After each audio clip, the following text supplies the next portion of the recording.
अस्सलाम ख़वातीन और हज़रात, a very good morning to all of you. आप सबको द मॉर्निंग स्टार में खुशामदीद कहते हैं। आज एक बहुत ही ब्राइट दिन है और एक बहुत ही खुशी की खबर ये है कि भाई समर वेकेशन शुरू हो गई हैं। बच्चे अब घरों में हैं, स्कूलों का रश नहीं लगा हुआ सड़कों पे। आज मैं सुबह ड्राइव करते हुए आ रहा था, सड़कें मतलब अच्छी थी, लोग ऑफिस जा रहे थे, लेकिन वो वाला क्रेजी वाला रश नहीं था। ना मैंने कोई बच्चों को देखा ऊँगते हुए वैनों में जाते हुए। लग रहा था कि भाई अब छुट्टियाँ शुरू हो गई हैं। लेकिन जब हम प्रोफेशनल लाइफ में आते तो तब हम ये सोचते कि हमारी छुट्टियां कहाँ चली गई, छुट्टियां ख़त्म क्यों हो गई, और इस बारे में जानेंगे शेफ नौरीन से। सलामुअलैकुम chef Naureen, good morning. Good morning. आप भी चाह रही होंगी आपकी छुट्टियां शुरू हो जाए। अब हमारी छुट्टियां कहाँ? अब हमारी छुट्टियां वैसे कहाँ चली गई? कहाँ चली गई? खो गई, घूम गई, है ना? बिल्कुल। अब मतलब मैं ये सोच रहा था कि बच्चे अच्छी छुट्टियां गुजार ले तो आपको काम करना पड़ेगा। सही बात है ना? लेकिन अभी भी ख़वातीनों और हज़रात बहुत सारे लोग हैं जो कि अपने लिए वक्त निकालते हैं, लेकिन जब छुट्टियों की बात आती है तो छुट्टियां गुजारना भी कितना महंगा होता चला जा रहा है। एग्जैक्टली। सोचिए आप छुट्टियां गुजारने पहले तो इतने आराम से प्लान्स बना लेते थे, जिस तरह किताब के वर्क पलटते हैं बिल्कुल। कि यहाँ नहीं यहाँ जाएंगे, अरे यहाँ नहीं ये करते यहाँ हैं, जाएंगे, ये प्लान। अब तो सोचना पड़ता है कि आपको पता है टिकट्स कितने महंगे हो गए, डबल से ट्रिपल चले गए।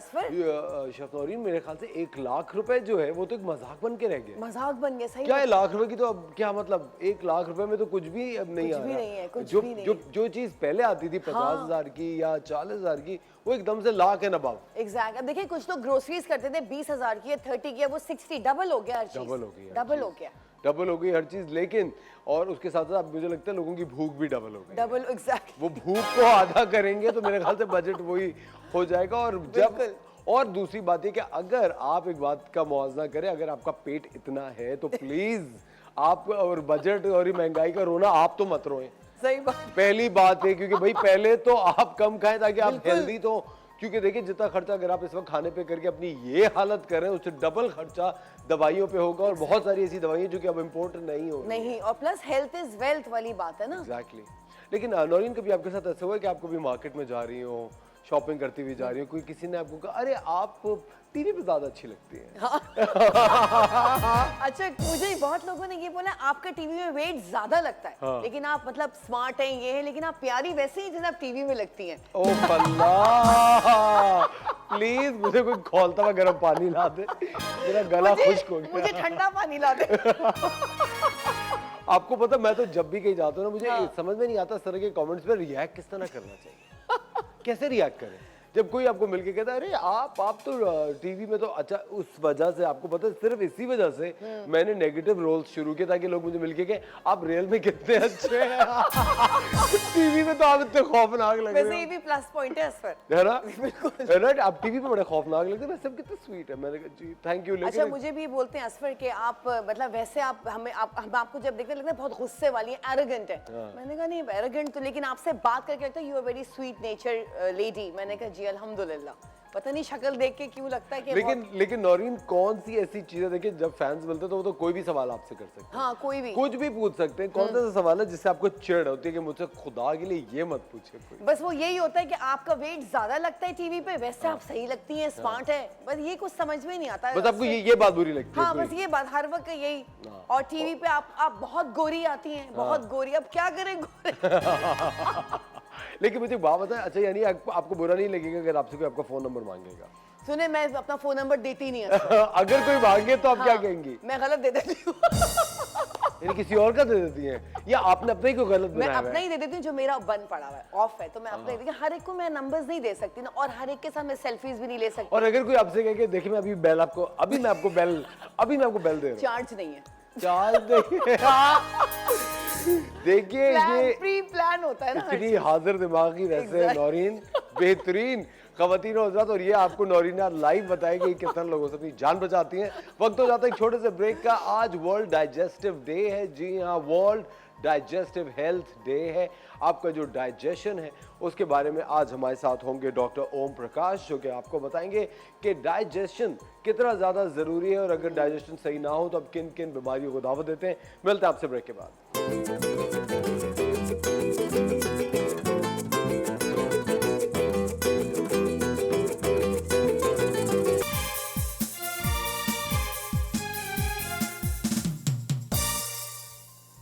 वेलकम बैक खवातीन और हज़रात, आप देख रहे हैं द मॉर्निंग स्टार। एक बार फिर आपको शो में खुशामदीद कहते हैं। जिस तरह के ब्रेक पे जाने से पहले मैंने आपको बताया था कि आज वर्ल्ड हेल्थ डाइजेस्टिव डे है। आज एक आलमी दिन है हाजमे का। और काफ़ी दफ़ा ऐसा भी होता है कि कुछ बातें हैं जो हमें हज़म नहीं होती, लेकिन हमें ज़बरदस्ती हज़म करनी पड़ती हैं, लेकिन उनसे आपका पेट इस तरह बाहर नहीं आ जाता। तो आज जो वर्ल्ड डाइजेस्टिव हेल्थ डे है, इसके लिए आज हमने दावत दी है एक बहुत ही शानदार डॉक्टर साहब को। डॉक्टर ओम प्रकाश हमारे साथ हैं। Is an international gastroenterologist and sectional chief of gastroenterology in the department of medicine at the prestigious Aga Khan hospital, और इनका स्पेशल इंटरेस्ट है in ERCP and interventional endoscopies. Hello doctor साहब, कैसे हैं आप? थैंक यू वेरी मच, आपने वक्त निकाला हमारे लिए। Thank you very much for inviting us.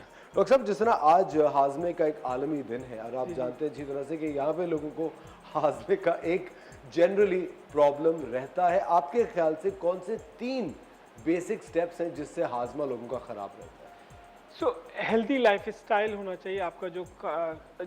हम जो खाना खा रहे होते हैं, बेसिकली हम सफाई का खास ख्याल नहीं रखते, और जो ऊट पटांग चीज़ें खा रहे होते हैं, रास्ते में जा रहे होते हैं, हाइजीन जिसको फूड डॉक्टर साहब प्लीज़ अब इस बात को आपको हाईलाइट करना पड़ेगा कि ऊट पटांग क्या है। ऊट पटांग जैसे आप चटपटी चीज़ें रास्ते में जो पड़ी हुई होती हैं, कच्ची चीज़ें, इससे ज़्यादा, क्योंकि वहाँ पे फ्लाइज उड़ रही होती हैं, उसकी सफाई का ख्याल नहीं रखा हुआ होता, या जैसे कच्ची सलाद चीज़ें होती हैं, ग्रीन लीफी वेजिटेबल्स होती है जो हम बाहर रेस्टोरेंट्स में खा रहे होते हैं, यही मोस्ट कॉमन रीज़न होता है आपको फूड बॉर्न इन्फेक्शंस का। जो वेल कुक्ड होती है उसमें इतना मसला नहीं होता। तो बेसिकली, और प्लस में आपका टाइमिंग्स ऑफ ईटिंग, सो जो टाइमिंग्स ऑफ ईटिंग्स होती है इरेगुलर होती हैं, दैट शुड मतलब उसका आपका एक डिसिप्लिन होना चाहिए, खाने का एक टाइम होना चाहिए, टाइम से आप डिविएट ना करें अपने टाइम से। और दूसरा, आप ना खाने से और खाने के बाद आपका हाथ साफ़ होने चाहिए, हाथ धोने चाहिए, प्रॉपर्ली हैंड वॉशिंग होनी चाहिए बिफोर। और जब भी हम वॉशरूम की तरफ जाते हैं तब भी वॉश करना है, स्पेशली मदर्स या स्कूल गोइंग चिल्ड्रन जो उनका लुक आफ्टर कर रहे होते हैं, या घर में जिनकी नैनीज़ ख्याल रख रही होती है, उनकी हाइजीन का ख्याल रखना है कि वो बच्चों का लुक आफ्टर कर रहे होते हैं। यही मेन रीज़न होता है जो आपके फूड बॉर्न इन्फेक्शंस को ट्रांसफ़र करता है। डॉक्टर साहब, बहुत घरों में ये देखा जाता है कि लोग जो है वो ग्लास जो है, अगर आपने पानी पिया तो वो धोएंगे नहीं, और वो दूसरा बंदा भी उसी से पानी पी लेगा, तीसरा भी उसी से पानी पी लेगा बगैर धुले एक ही ग्लास को, और वो कहना ही होता है अरे कुछ नहीं होता, हम तो एक ही फैमिली के लोग। हाँ, वो उससे देखिए, अगर आपके एक ही फैमिली में, तो इससे इतना मसला, अनलेस कि कोई बंदा इन्फेक्टेड है, जैसे अगर किसी को कोई इन्फेक्शन हुआ है तो फिर हम कहते हैं कि भाई इससे इन्फेक्शन ट्रांसफर हो सकता है। बट हाँ, आपको पता है कि आपका हैंड ग्लास क्लीन नहीं है, तो इट्स बेटर टू साफ करके पीना चाहिए। बिल्कुल सही। डॉक्टर साहब, इंडाइजेशन किन किन वजूहात की बिना पे होता है? सो इंडाइजेशन एक बहुत ही वसी टर्म है, और इसमें बहुत सारी चीज़ें आ जाती हैं। आमतौर पे आम आदमी कहते हैं बद हाजमा हो गया, और जो कॉमन हम लेमैन हम जो अपनी क्लिनिक्स में देते हैं 30-40% में हमारे लोगों में अवेयरनेस की कमी की वजह से बेचारे क्लिनिक विजिट्स कर रहे होते हैं, अपना significant amount of money waste करते हैं सिर्फ हेल्थ सीकिंग बिहेवियर की वजह से। तो उसमें जो इंडाइजेशन जो कहते हैं ना, गैस बन गई है और गैस जो ऊपर दिमाग में चढ़ गई है, ये चढ़ गई है, इस खाने से गैस बढ़ जाती है, ऐसा आज तक हमने किसी किताब में नहीं पढ़ा, क्योंकि गैस से जो पेट में बनती है और दिमाग में चली जाती है, ऐसा नहीं होता। आज डॉक्टर साहब एक बहुत बड़ा मिथ क्लियर कर रहे हैं, जो हम लोग मिसकंसेप्शन है कि जो डॉक्टर साहब ये बहुत लोग कहते हैं कि हम लोगों ने ये खाया और गैस सोडा, हाँ वो चने खाए उसमें सोडा था, उससे गैस बन के सर पे चढ़ गई। हाँ, और दूसरा कहते हैं कि बर्ब्स आना जरूरी है डाइजेशन के लिए। बर्ब्स का डाइजेशन से कोई ताल्लुक नहीं, ये जस्ट सिंपल आपकी गैस जो आप हवा खाते वक्त खाते हैं अंदर से, वही बाहर आ रहे होते हैं। अच्छा, डाइजेशन से कोई ताल्लुक नहीं होता। सो हाँ, इंडिया कुछ डिजीज होती हैं जिसमें आपके ये बढ़ जाते हैं, बट मोस्टली जो होता है ये कोई एबनॉर्मल चीज़ नहीं होती और ना ही कोई डाइजेशन से इसका ताल्लुक होता है।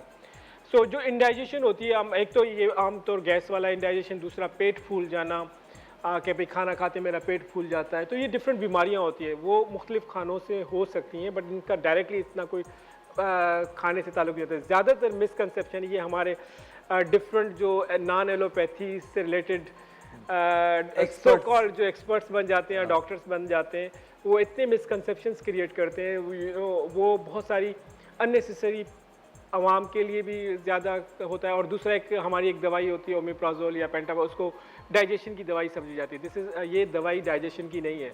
हम बिलियंस ऑफ रुपीस पाकिस्तान में, मतलब ये 90% अननेसेसरी अनइंडिकेटेड दवाई यूज हो रही होती है। डॉक्टर साहब, जिस तरह एक मेडिसिन है जो कि मैं डॉक्टर साहब के सामने इस बारे में बात कर रहा हूँ, डॉक्टर साहब इस बात की तस्दीक करेंगे, ये मैं नहीं कह रहा, ये सुना जाता है डॉक्टर साहब कि राइज़ेक एक ऐसी दवाई है जो कि लोग बगैर प्रिस्क्रिप्शन के कहीं से भी खरीद के किसी भी वक्त खा लेते हैं। So मैंने इसीलिए वर्ड यूज किया, जेनरिक नेम यूज किया, because that is some company brand. So the omeprazole is a drug that is basically means that is not a drug which माने वो दवाई हाजमे के लिए नहीं होती, वो किसी उसके इंडिकेशंस होती हैं, डॉक्टर की प्रिस्क्रिप्शन के बगैर नहीं दिया। हमारे यहाँ तो हर दवाई ओवर द काउंटर मिल रही लेकिन होती डॉक्टर है। साहब वो राइज़ेक होती किस लिए फिर? वो होती है आपके अगर एसिडिटी का मसला है, जो कॉमन प्रॉब्लम है कि भाई मुझे एसिडिटी हो गई, तो एसिडिटी को रिड्यूस कर सिम्टम्स को, तेजाबियत के सिम्टम्स को रिड्यूस करती है। आपके अंदर जो एसिड प्रोडक्शन हो रही होती है, एसिड रिफ्लक्स होता है। एसिड रिफ्लक्स उसके इंडिकेशंस हैं, जैसे एसिड रिफ्लक्स हो गया, आपने इंडाइजेशन, एक आम टर्म है इंडाइजेशन जिसको हम डिस्पेप्सिया कहते हैं, गैस्ट्राइटिस हो गया, उसको डायग्नोज करके फिर दी जाए। जरूरी है कि आप ओवर द काउंटर इसको अननेसेसरी इस्तेमाल करें। ठीक है, आपने फॉर द टाइम बिंग ले ली, मगर वो डाइजेशन के लिए नहीं है। ठीक है, सिम्टोमेटिक ट्रीटमेंट है, बट आप अपने डॉक्टर से जरूर रुजू करें। ज़बरदस्त। डॉक्टर ओम प्रकाश हमारे साथ मौजूद है। ख़वातीन और हज़रात, अगर आपका कोई सवाल है, अगर आपको हाजमे का कोई प्रॉब्लम है, तो आप डॉक्टर साहब से फ़ोन करके बात कर सकते हैं। मिलते हैं आपसे ब्रेक के बाद।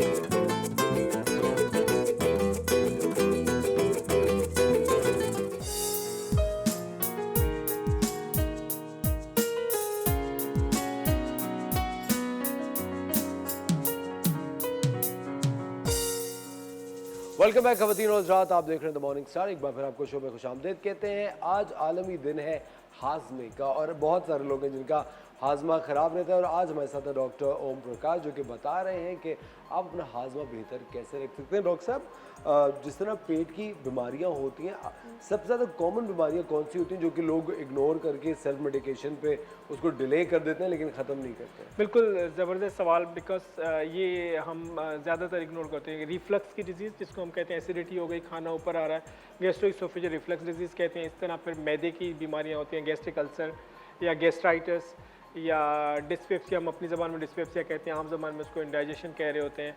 पेट फूल जाना, पेट में दर्द होना, और दूसरा IBS बहुत कॉमन सुनते हैं आप, इरिटेबल बाउल सिंड्रोम, जिसमें कि कुछ लोगों को डायरिया होता है, कुछ लोगों को कॉन्स्टिपेशन होती है।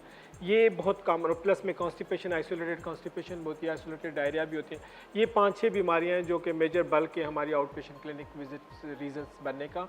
और इसमें मेजॉरिटी जो पेशेंट्स जो हमारे पास आते हैं, बेचारे दुनिया जहान की दवाइयाँ इस्तेमाल करके फिर आ रहे होते हैं, क्योंकि वो सेल्फ मेडिकेशंस कर रहे होते हैं, या मेडिकल स्टोर से जाके दवाई ले ली, या किसी हकीम साहब से ले ली, या किसी नॉन एलोपैथिक या होम्योपैथी ले ली, कोई घर की होममेड फकी ले ली आपने। तो ये चीज़ें यस, तो ये कॉमनली बीमारियां होती हैं। अच्छा डॉक्टर साहब, जिस तरह मैं अभी थोड़ी देर पहले एक दवाई का आपसे पूछ रहा था कि लोग ओवर द काउंटर लेके उसको खाते रहते हैं कि भाई इससे दुबले हो जाएंगे, सही हो जाएंगे। इसी तरह इस्पगोल एक चीज़ है जो कि बहुत सारे लोग खाते हैं, बिल्कुल अपनी कंडीशन जाने बगैर ही। यस, सो देखिए, जो इस्पगोल है ये एक हमारे हेल्प करती है digestion, not digestion but constipation या बावल मूवमेंट्स को, जो आपकी आंतों हिजाबत को बेहतर करने के लिए। तो अब अगर किसी को कॉन्स्टिपेशन है तो उसमें इस्पगोल हेल्प करती है, डायरिया है उसमें हेल्प करती है। तो बेसिकली ये एक फाइबर कंटेन करता है जो आपके अंदर बल्क फॉर्म करता है ताकि आपकी स्टूल फ्रीक्वेंसी नॉर्मल करें। डाइजेशन में ऐसा कोई डायरेक्टली इसका कोई फ़ायदा नहीं होता है, बट इट हेल्प्स, ये कब्ज़ में और डायरिया में ये हेल्प करता है। और वो किस तरीके से दी जाती है वो डायरेक्ट डॉक्टर आपको कंडीशन दे के बताता है। अच्छा डॉक्टर, जिस तरह ब्लड टेस्ट करा के आपको अपने ब्लड का वर्क पता चलता है कि कौन से आपके पास बैक्टीरिया है या वायरल इन्फेक्शन है, इसी तरह कौन से टेस्ट होते हैं जिनकी वजह से आपको पता चलता है कि आपके पेट में क्या क्या अमराज हैं या वो अमराज कोई बीमारी की शक्ल इख्तियार कर सकते हैं? सो देखिए, इस तरह कोई जनरलाइज कोई टेस्ट नहीं होती। जनरलाइज आपके बॉडी के टेस्ट होते हैं, जो ब्लड के टेस्ट होते हैं वो स्क्रीनिंग टेस्ट होते हैं, वो आपको बताता है कि आपके जिस्म में कोई प्रॉब्लम है या नहीं है। अब आते हैं फिर वो डॉक्टर के ऊपर होता है कि उनको सिम्टम्स क्या हो रहे हैं। आपके जो मेन आपकी अलामतें होती हैं ना, वो आपके इंडिकेटर होते हैं कि आपके हाजमे की या पेट की कोई बीमारियां, अगर किसी को उल्टी हो रही है, किसी को पेट में दर्द हो रहा है, पेट फूल रहा है, कब्ज़ हो रही है, अचानक से अगर किसी की नॉर्मल बावल चल रही है उसको कब्ज़ हो गया, या कब्ज़ से उसको डायरिया हो गया, या बचपन से कब्ज़ चल रहा था अब डायरिया हो गया, तो ये सिग्निफिकेंट सिम्टम्स होते हैं, अलामतें होती हैं जिसमें आपके डाइजेस्टिव हेल्थ को स्क्रीन करना या उसको टेस्ट करना ज़रूरी होता है।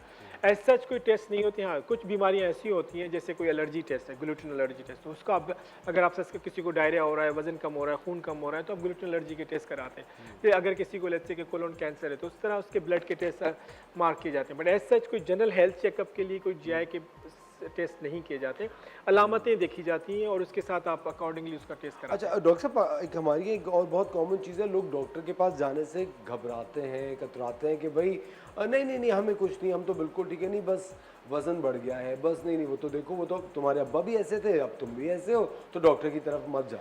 डॉक्टर साहब मुझे बात बताएं, कौन सा खतरे की घंटी क्या होती है? सो देखिए, अभी आपने कहा ना मोटापे, लास्ट ईयर इसी तरह वर्ल्ड डाइजेस्टिव हेल्थ डे का उन्होंने थीम रखा था ओबेसिटी।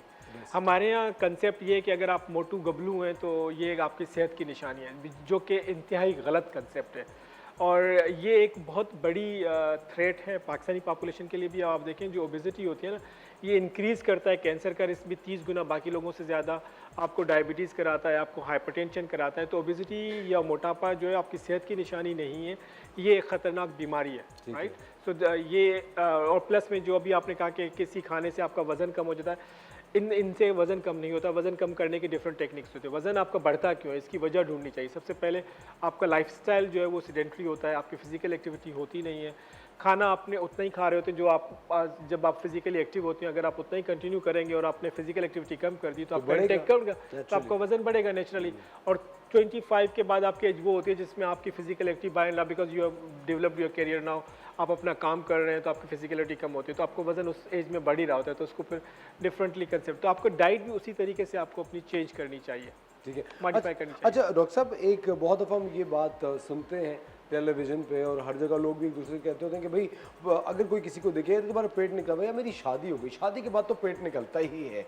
डॉक्टर साहब इसमें कितनी सच्चाई है? इसका इससे तो खैर कोई ताल्लुक नहीं, बट वही मैंने अभी आपको क्या नहीं, उस एज में आपकी लाइफस्टाइल चेंज हो जाती है, इधर फिजिकल एक्टिविटी कम हो गई और आपका इंटेक उतना ही रहता है, या शादी करने से पेट निकलने का कोई ताल्लुक नहीं। हाँ, ऐसा फिर आप समझ रहे हैं ना जो मैं नहीं नहीं बिल्कुल बिल्कुल इस तरह कोई शादी से कोई ताल्लुक नहीं है। बट हाँ, साउथ एशियन में हमारे पास जो ओबेसिटी है, जो हमारी obesity is worse in the world, पूरी दुनिया में ख़राब इसलिए कि हम सेंट्रल ओबेसिटी में होता है, और central obesity is dangerous than the generalise obesity से, क्योंकि इससे आपका रिस्क ऑफ डायबिटीज़ बहुत बड़ा हुआ होता है, आपकी कार्डिक डिजीज़ का रिस्क बढ़ जाता है, स्ट्रोक का रिस्क बढ़ जाता है। तो south Asian means Pakistan, India, Bangladesh की जो ओबेसिटी है, इसमें यूजुअली हमारा टमी, बिकॉज हमारी जो डाइट है ना वो कार्बोहाइड्रेट प्रीडोमिनेंट डाइट है, रोटी चावल कंपोनेंट, शुगर, ये कंपोनेंट ज़्यादा है, तो दैट गेट्स एक्यूमुलेटेड देयर, और वो हमारी ये it's not a good sign. अगर आप BMI कॉकेशियन का कैलकुलेट करेंगे, अगर हमारा BMI 27 होगा, 28 होगा, जो कि ओबेसिटी में आता है, और कॉकेशियन का करेंगे तो fat content, bad fat will be higher in south Asian Caucasian, उसी BMI को, और अमेरिकन वाले को या कॉकेशियन वाले का नहीं होगा उतना बुरा वो फैट। ज़बरदस्त डॉक्टर साहब, बहुत बहुत शुक्रिया, आपने वक्त निकाला हमारे लिए। ख़वातीन और हज़रात, जिस तरह कि आप लोग जानते हैं कि जब भी कोई आलमी दिन होता है किसी भी ख़ास बीमारी का या किसी भी चीज़ का, तो हम आपको डॉक्टर से आपकी मुलाकात कराते हैं ताकि आपके जितने भी खदशात हैं और प्री कंसीव नोशंस हैं वो ज़रा क्लियर हो। डॉक्टर साहब, thank you very much once again. ख़वातीन और हज़रात, वक्त हो जाता है छोटे से ब्रेक का, मिलते हैं आपसे थोड़ी सी देर में।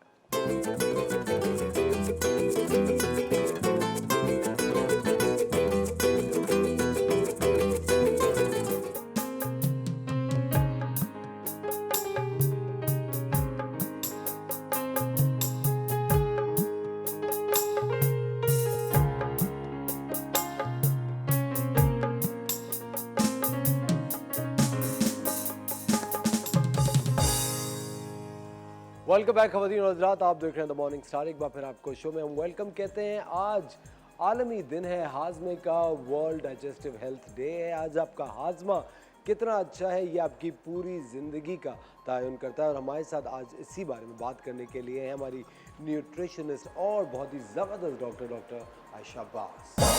डॉक्टर साहब, वालेकुम सलाम, थैंक यू सो मच। बिल्कुल ठीक ठाक, अल्हम्दुलिल्लाह। डॉक्टर आयशा, आप देखें ऐसे लोग होते हैं जो कि डाइट खराब करते हैं और फिर आपके पास आते हैं कि डॉक्टर साहब को दवाई देते हैं। बिल्कुल हम उनको अगर ऐसे लोग नहीं होंगे तो मेरा क्लिनिक कैसे चलेगा, है ना? मेरी दुकान चलने के लिए ऐसे लोगों का होना और बहुत डॉक्टर आयशा, आपको पता है खाना भी जरूरी है बहुत। लेकिन डॉक्टर आयशा, मुझे एक बात बताएं कि आज जिस तरह वर्ल्ड डाइजेस्टिव हेल्थ डे है, डाइजेशन के सबसे ज़्यादा आप जो अपने क्लिनिक में प्रॉब्लम्स फेस करती हैं लोग, क्लाइंट्स पेशेंट्स के साथ, वो क्या होता है? पेट में दर्द, ब्लोटिंग, गैस का मसला, और ये है कि कुछ औरतें उसको ऐसे एक्सप्लेन करती हैं कि डॉक्टर साहिबा मुझे तो गैस चढ़ रही है और मेरे दिमाग में जा रही है, मतलब उसको एक्सप्लेन नहीं कर पा रही होती तो वो इस तरह बोलती हैं। और फिर ये है कि मुझे जो है ना पूरे जिस्म पे, अच्छा वो बहुत उनका वेट होता है और फिर वो इसको ऐसे एक्सप्लेन करती हैं कि मेरे जिस्म में सूजन बहुत हो रही है, मैं मोटी नहीं हूँ, बिल्कुल मैं मोटी नहीं हूँ, मेरे जिस्म में सूजन हो गई है। ठीक है, तो वो इस तरह की चीज़ों को, मतलब वो मानने को तैयार नहीं है कि ये उनका फैट है, उनका वेट है, सूजन बहुत हो गई है। फिर ये है कि मुझे जो है ना कुछ भी मैं खा रही हूँ मुझे हज़म नहीं हो रहा, यहाँ पे फंस गया है।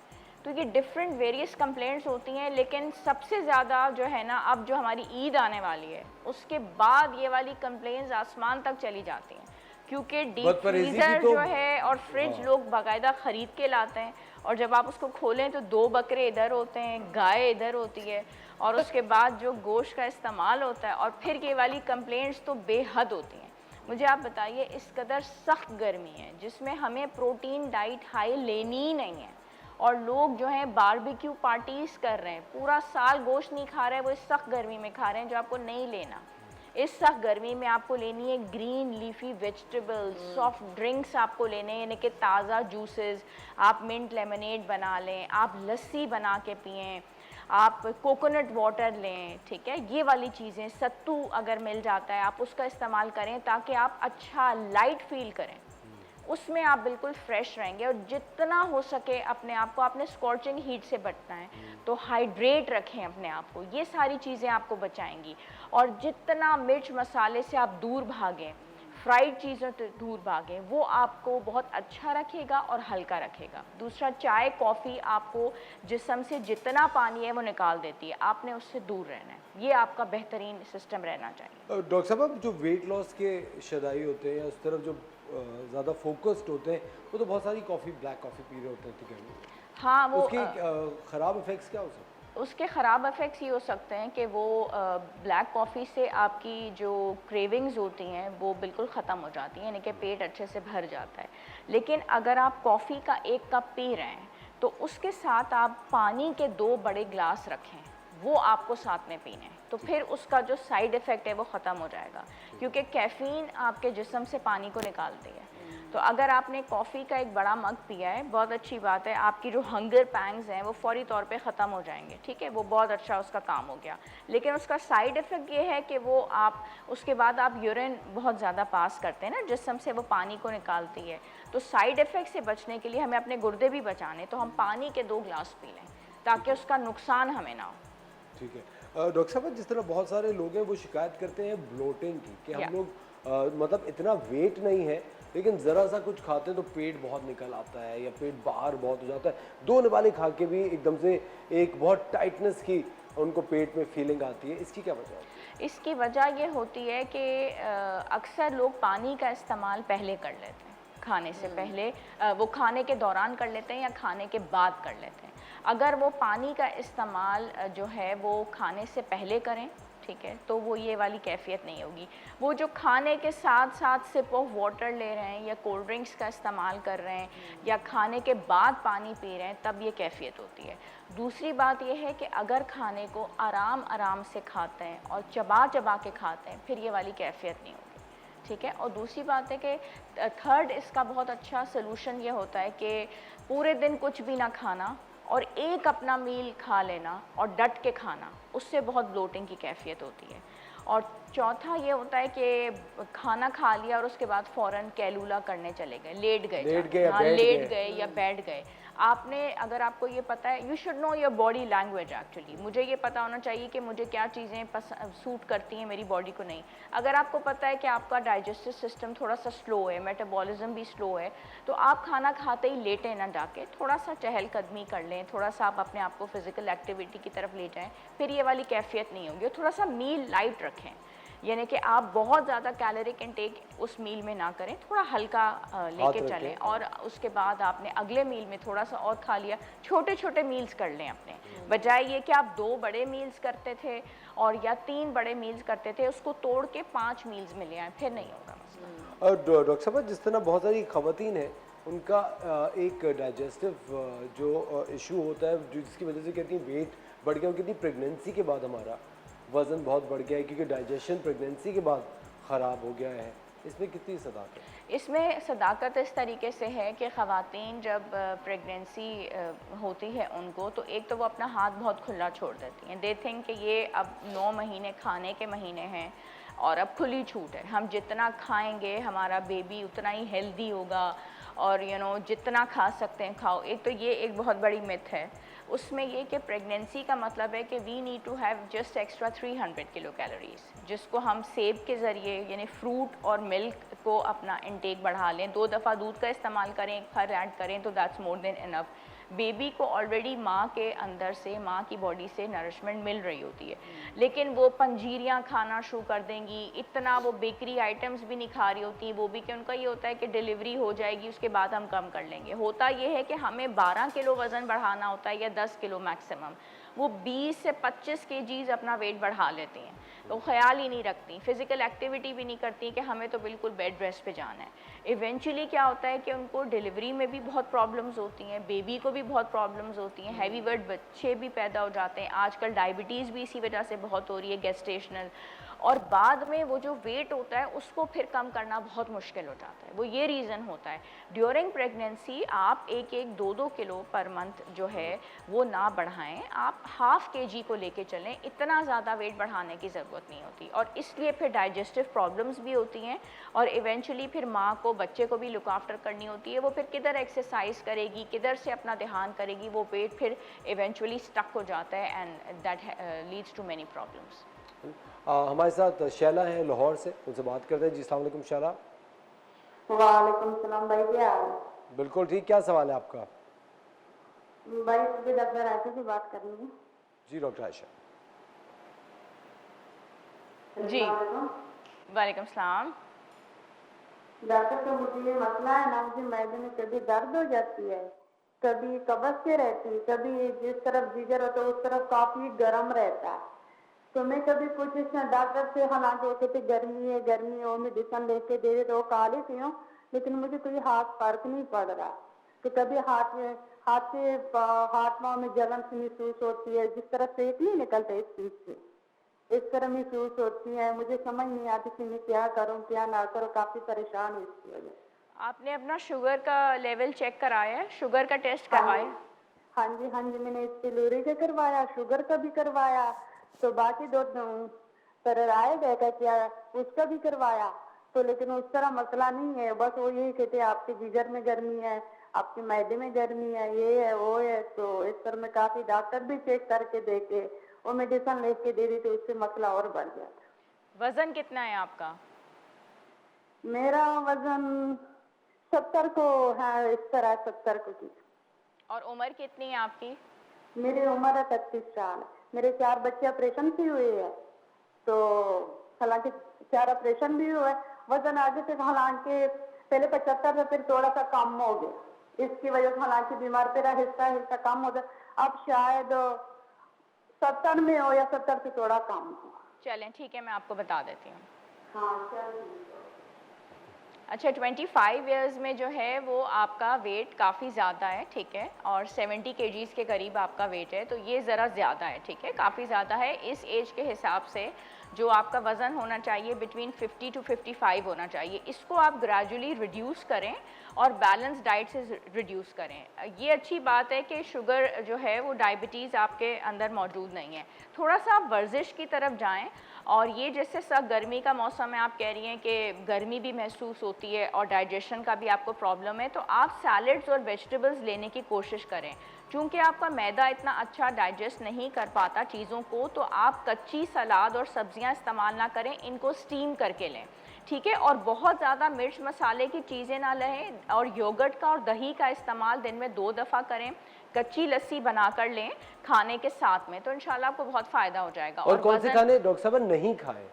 ये फ्राइड चीज़ें बिल्कुल ना लें, बहुत ज़्यादा तेज़ मिर्च मसाले वाली चीज़ें ना लें, और गर्म चीज़ों से मुराद ये है कि जैसे गोश्त का इस्तेमाल, अंडों का इस्तेमाल, बड़े गोश्त का इस्तेमाल ये ना करें, तो इंशाल्लाह बहुत बेहतर हो जाएंगी। वज़न इनका बहुत ज़्यादा है, इसीलिए इनको प्रॉब्लम्स हो रही हैं। ख़वातीन और वक्त हो जाता है एक छोटे से ब्रेक का, मिलते हैं आपसे ब्रेक के।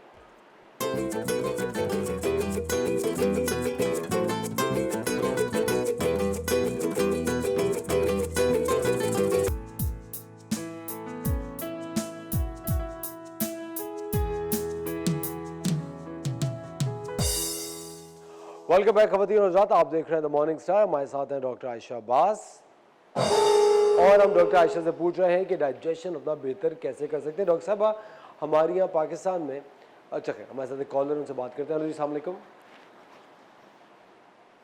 Hello hello Shahida. हेलो जी अस्सलाम वालेकुम शाहिदा, इस्लामाबाद से बात करिए। जी ठीक है बिल्कुल ठीक, बहुत शुक्रिया। क्या सवाल है आपका? जी, वो डॉक्टर से बात करनी थी। जी जी बात कीजिए। जी बोलिए। हाँ जी, अस्सलाम वालेकुम। वालेकुम सलाम। हाँ जी, क्या हाल है डॉक्टर साहब, कैसी हैं आप? ठीक हैं? अल्हम्दुलिल्लाह। हाँ जी, मैं आपका प्रोग्राम देख रही थी, तो मुझे ये पूछना था कि मेरी बेटी है, वो तकरीबन 25 साल की है। उन्हें पहले तो पीरियड का मसला नहीं था, तकरीबन 1-1.5 साल से बहुत ज़्यादा हो गया, और अभी भी वो ना, उन्हें तकरीबन 6 मंथ हो गए हैं तो नहीं पीरियड हो रहे। उनका वेट बहुत जल्दी से बढ़ रहा है, 25 साल उम्र है उनकी। सही। तो अब ये है कि वो सुस्ती भी उनमें आ रही है आहिस्ता आहिस्ता, और एक गर्मी बहुत लगती है और घबराहट सी होती है उन्हें ना। तो अब ये समझ नहीं आ रही इसका क्या इलाज करूँ। टेस्ट मैंने करवाए थे 2 साल पहले, बिल्कुल क्लियर थे, सब ठीक थे, लेकिन वो कोई बीच में हो जाते थे, कभी 2 महीने बाद, कभी 1 महीने बाद। तो अब जो है ना, तकरीबन 6 महीने हो गए, नहीं हो रहे ना उन्हें। अच्छा, तो उनके बहुत मसला सा हो रहा है ना, पेट भी बढ़ रहा है और वेट भी बढ़ रहा है। उनके चेहरे पे बाल आते हैं इस जगह पे, जो जगह की तरफ। नहीं नहीं नहीं, कुछ नहीं है, कुछ नहीं, फेस बिल्कुल नहीं था। अच्छा, जी आपने उनके कोई ब्लड टेस्ट कराए हैं? नहीं, आपकी आवाज़ कम आ रही है। आपने कोई ब्लड टेस्ट कराए हैं? आपकी फैमिली में मोटापा है? हाँ जी, नहीं, उनका फेस साफ है बिल्कुल, और ये है कि मतलब वैसे उन्हें घबराहट सी रहती, गर्मी बहुत लगती है, और वेट बढ़ रहा है, बस मेन जो है ना, उनका पेट भी बहुत बढ़ गया है। अच्छा, और शुगर है? शुगर का मसला आपकी फैमिली में है? नहीं नहीं नहीं, किसी को भी नहीं, अल्लाह का शुक्र है। ठीक है। वर्जिश करती है बच्ची आपकी? जी एक्सरसाइज करती हैं? नहीं नहीं, एक्सरसाइज नहीं करती वो, बस ये है कि बस वॉक दिन किया तो कर ली, वरना नहीं। जॉब करती है ना, तो वो सुबह गई, रात को आई 7:30 बजे, फिर वो बस खाना खाया, तो इतनी कभी कर लेती है, कभी नहीं करती है। ऐसे मैं क्यों कहूँ, सुस्ती बहुत इनमें बढ़ती जा रही है, बस ठीक है, थकावट रहती है हर कुछ। चलें ठीक है, मैं आपको बता देती हूँ। अच्छा, आप इस बच्ची का एक तो थायराइड का ब्लड टेस्ट ज़रूर करा लीजिए, क्योंकि सुस्ती बहुत ज़्यादा बढ़ती जा रही है, वेट भी बहुत बढ़ता जा रहा है। दूसरा ये कि उनसे कहें कि 30 मिनट्स निकाल के एटलीस्ट वॉक और एक्सरसाइज ज़रूर करें, ठीक है।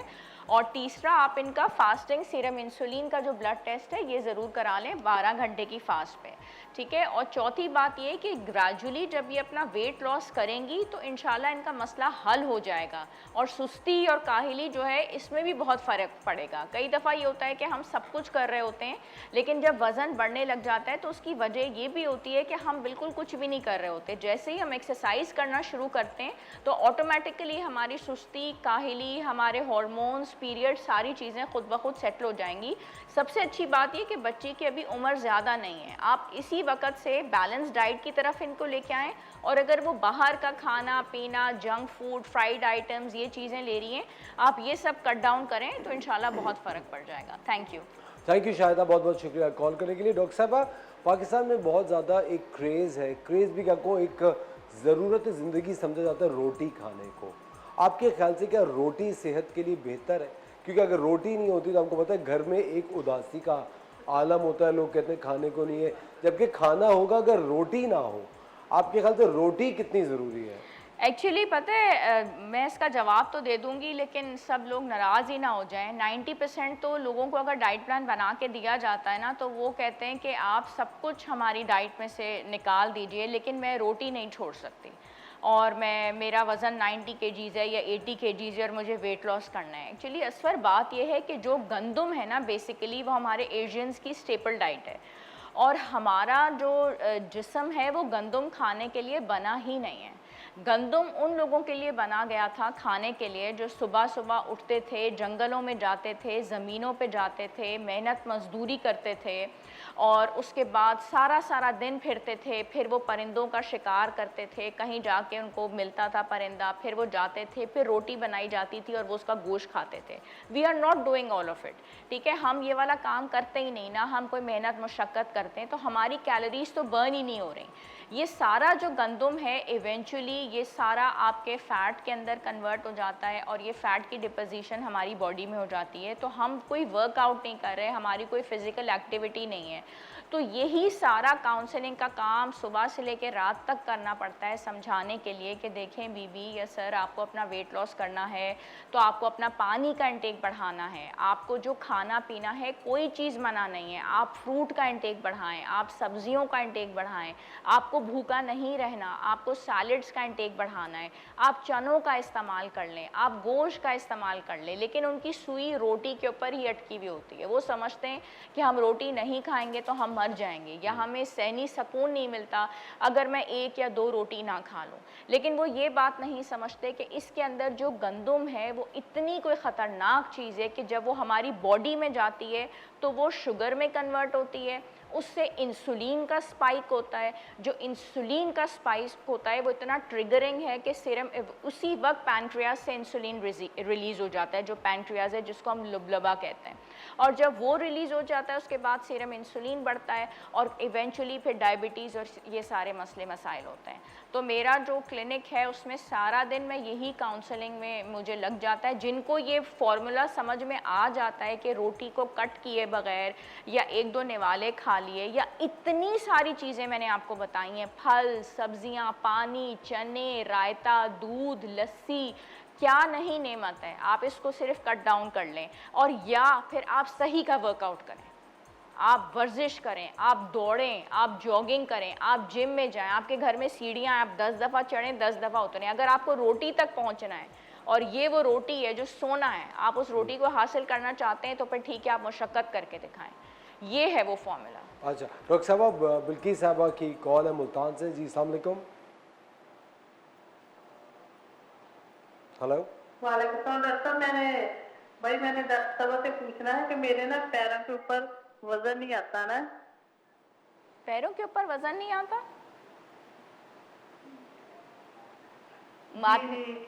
मैंने बड़े टेस्ट करवाए हैं तो वो कुछ पता नहीं चलता। वो कहते हैं कि पट्ठों का कुछ हुआ। अच्छा, आप वजन डॉक्टर मुझे कोई बता देना। आपका वैसे वजन कितना है टोटल? मेरा वजन 64 है। अच्छा, आप सही तरीके से चल नहीं पाती? नहीं, पैरों के ऊपर वजन नहीं आता है और कुछ नहीं मसला ना। आप कोई वर्जिश करती हैं?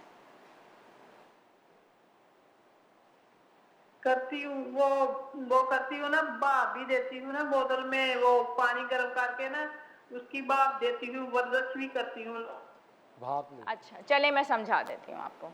ऐसे होता है कई दफ़ा के पट्ठे कमज़ोर हो जाते हैं। ख़वातीन को बहुत सारे मराहिल से गुज़रना पड़ता है, डिलीवरीज़ हैं, प्रेगनेंसीज़ हैं, तो ऐसा हो जाता है कि वो वज़न नहीं उठा पाती। वज़न नहीं उठाने से उनका मसला ये नहीं है कि वो कोई बैग नहीं उठा पाती, उनकी टांगें उनका बोझ नहीं उठा पाती, पट्ठों में खिंचाव है। एक तो आप अपना विटामिन डी लेवल चेक कराइए, एक आप अपना विटामिन B12 लेवल चेक कराइए। अमूमन हमारे यहाँ सूरज की रोशनी भी सही तरीके से हासिल नहीं की जाती, इससे भी ये मसला हो जाता है। और आप विटामिन B12 मेथिकोबोल जो है ट्वाइस अ डे 500 मिलीग्राम्स वो लेना शुरू करें, आपको बहुत फ़ायदा होगा। सेकेंडली, आपने अंडा सुबह खाना शुरू करना है रेगुलर योग के साथ और दूध का इस्तेमाल भी शुरू करना है, ठीक है। गोश्त भी आप ज़रूर खाइए, स्टीम या बेक करके या ग्रिल करके, और ग्रीन वेजिटेबल्स का इस्तेमाल शुरू करें।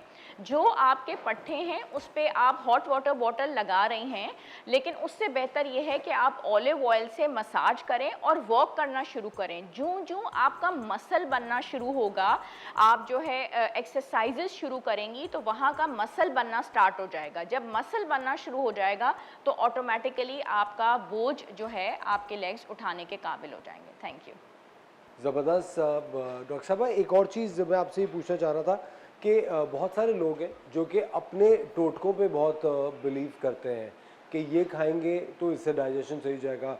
कुछ लोग रोज़ाना सौंफ का पानी पीते रहते हैं, कुछ भी खा लें, मतलब उन्होंने बीफ की नहारी खा ली। ऐसा शेफ नौरीन ने सर हिलाया है कि बहुत सुनी ये बात है नौरीन, कि बहुत सारे लोग हैं जो जैसे बीफ नहारी खा ली, रोटी खमीरी के ग्रीन बाद। टी का नाम नहीं लिया आपने? ग्रीन टी का? हाँ, कि 6 पराठे खा लिए और निहारी खा लिया, कोरमा खा लिया और फिर ग्रीन टी बना दो। हाँ, एग्जैक्टली। तब तो ग्रीन टी काम नहीं करेगी। ग्रीन टी फिर काम, ग्रीन टी तो कोई दुआ भी काम नहीं करेगी। अब हमारे साथ एक और कॉलर है, उनसे बात करते हैं। हेलो जी, अस्सलाम वालेकुम।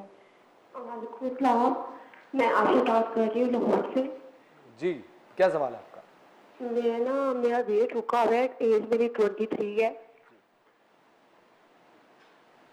जी बोलें। 23 मेरी एज है, मेरा वेट रुका हुआ है, तो कुछ बता दे। मैं कोशिश भी करती हूँ वेट कम करने की, तो पर नहीं होता। उम्र कितनी है आपकी? 23। 43 आपका वेट है? 23 नहीं, या एज है मेरी। 23 एज है ना, 23 साल। हाँ जी, और वेट मेरा है 70 है मेरा वेट। वेट कितना है? 70 है, ठीक है। अच्छा, नहीं कम हो जाएगा इंशाल्लाह। ऐसा होता है कि वज़न एक जगह पे रुक जाता है जब आप कम करना उसको शुरू कर देते हैं। ये प्लेटो फेज़ होती है, वो आती है। उसमें यह है कि जो भी आप डाइट कर रही हैं उसको कुछ दिनों के लिए चेंज कर दें। आप जो भी डाइट प्लान फॉलो कर रही हैं उसको थोड़ा सा चेंज कर दें, उसमें वेरिएशन ले आएँ। और एक काम ये करें कि आप 11 to 7 की विंडो बना लें। IF पे चली जाएँ, इंटरमिटेंट फास्टिंग पे।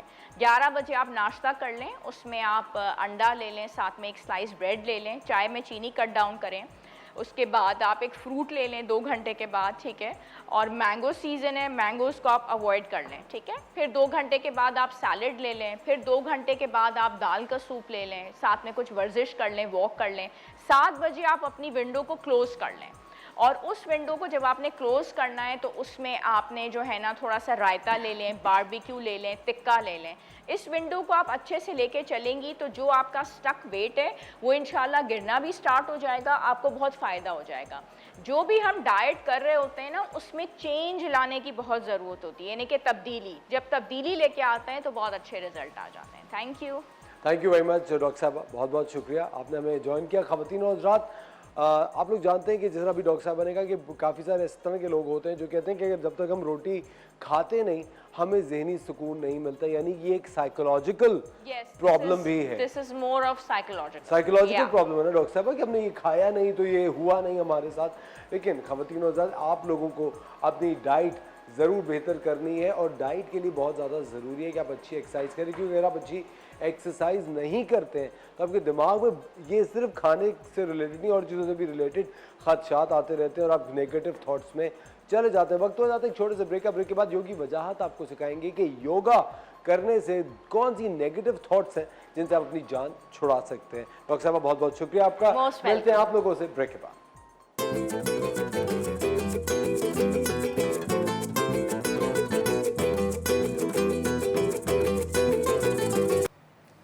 अस्सलाम वालेकुम, मैं हूं योगी वजाहत। मैं सोचता हूं कि क्या सोचूं और कभी सोचता हूं कि सोच क्यों नहीं रहा। ये जो सोच है, विचार है, ये कभी कभी बहुत बड़ा रोग बन जाती है। आज भी लोग सोचते हैं कि क्या सोचें और सोचते हैं कि वो क्या सोच रहा है, सोचते हैं कि उसने हमारे बारे में क्या सोचा, और सोच सोच के वो इस कदर उलझ जाते हैं कि एक रोग सा लग जाता है। ये जो विचार हैं, सोच है, ये कहाँ से आती है? ये स्टिमुलेट करती है हमारे सामने। हम जो मंज़र देख रहे हैं, जिन लोगों से मिल रहे हैं, जिनकी गुफ्तगू सुन रहे हैं, जो टिकटॉक देख रहे हैं, जो कि बहुत सारे व्हाट्सएप के जो हमारे मैसेजेस हैं, ये सब कुछ मिलके जो कोई इनपुट हमारे अंदर जाता है, वहाँ से फिर एक हमारा प्रोसीजर शुरू होता है थॉट का, और वो थॉट वैसी होगी जैसे कि हम इनपुट करेंगे। लिहाजा सबसे पहले अगर आपको लगता है कि हर वक्त जहन जो है नेगेटिव मनफी सोच रहा है, तो सबसे पहले आपको जो देखना होगा वो आपका एनवायरनमेंट है, सराउंडिंग है। आपके दोस्त कैसे हैं, आपके जो मित्र हैं, दोस्त हैं, वो असल में आपकी उस सोच के बनाने में बहुत बड़ा रोल अदा करते हैं। बहुत बड़ा, मैं कुछ कहना तो कुछ और चाह रहा हूँ, लेकिन मैं कहता हूँ कि वही तबाह कर देते हैं अगर आप उस सोच को समझ ना सकें। तो पहले सबसे पहले अपने दोस्तों का तयन कीजिए। अच्छे दोस्त, अच्छी गुफ्तगू करने वाले और पॉजिटिव सोचने वाले दोस्त हों, तो उनके दरमियान जब बैठेंगे तो यकीनन जब आप खुशबुओं और फूलों के दरमियान बैठेंगे, जैसे कि मैं इस वक्त बैठा हूँ, तो आपको खुशबू आएगी, हवा चलेगी, तो आपको मज़ा आएगा। लेकिन अगर आपको ऐसा लगता है कि ऐसा नहीं हो रहा, तो आपने इर्द गिर्द देखना है कि वो कौन है जो आपकी सोच को गंदा कर रहा है या नेगेटिव कर रहा है। अब इसके लिए क्या करना चाहिए? इसके लिए फोकस का एक पॉइंट मैं आपको बताता हूँ। 1 लेग पोज, गो के खड़े होके होगा, लेकिन इसको आप बैठ के एक और अंदाज में कर सकते हैं। इसको कहते हैं, जिसको हम कहते हैं बीनी, गेजिंग। गेजिंग अगर आपको आ गई तो आपका फोकस जो है ना वो बहुत अच्छा हो जाएगा, आप अपनी मर्ज़ी से सोचेंगे। तो इसके लिए क्या करें? कोई भी पॉइंट हो वहाँ पे एक नुक्ता लगाएं और कुछ देर अपनी आंखों को खोल के उसको देखते रहें। अब मेरे जहन में थॉट्स आना शुरू हो गए, आने दें, ये आते रहेंगे जाते रहेंगे।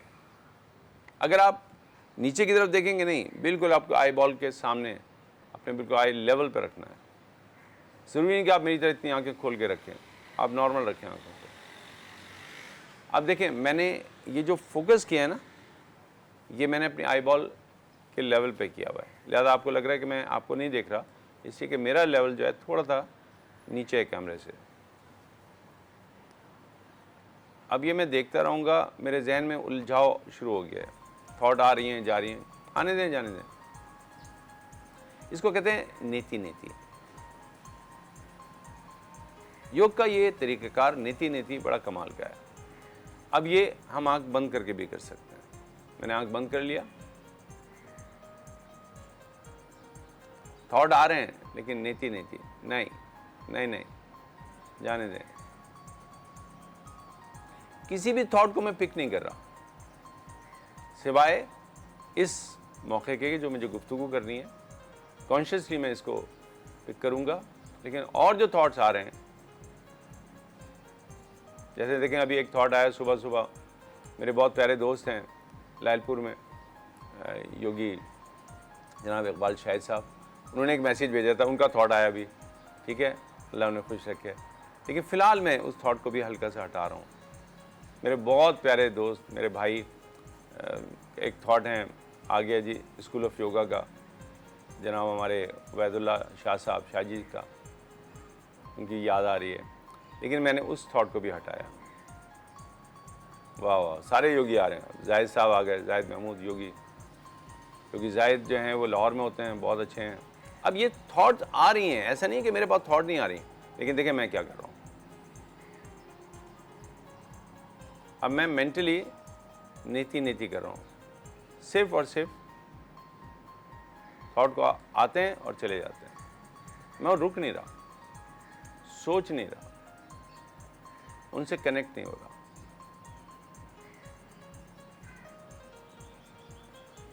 और अब मैं बिल्कुल आराम से रिलैक्स हूँ, क्योंकि मेरी प्रैक्टिस है, तो मुझे ये आदत हो चुकी है कि मैं जल्दी अपने आप को डिटैच कर लेता हूँ।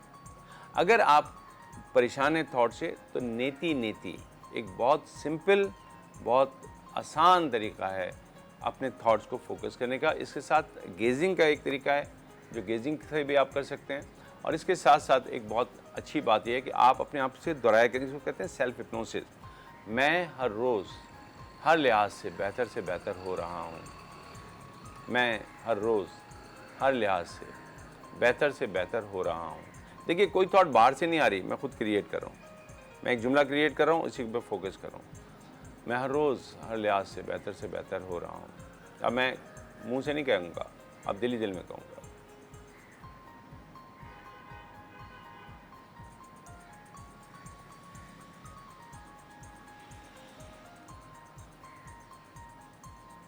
और यूँ आप बहुत सी उन सोचों को अपने आप से दूर कर सकते हैं, जो अगर आ जाएं तो आपकी सोच में ढल के आपका हिस्सा बन जाती हैं, और फिर यूँ आप परेशान हो जाते हैं। मैंने पहले भी कहा, अपने दोस्तों का इंतखाब बहुत सोच समझ के कीजिए।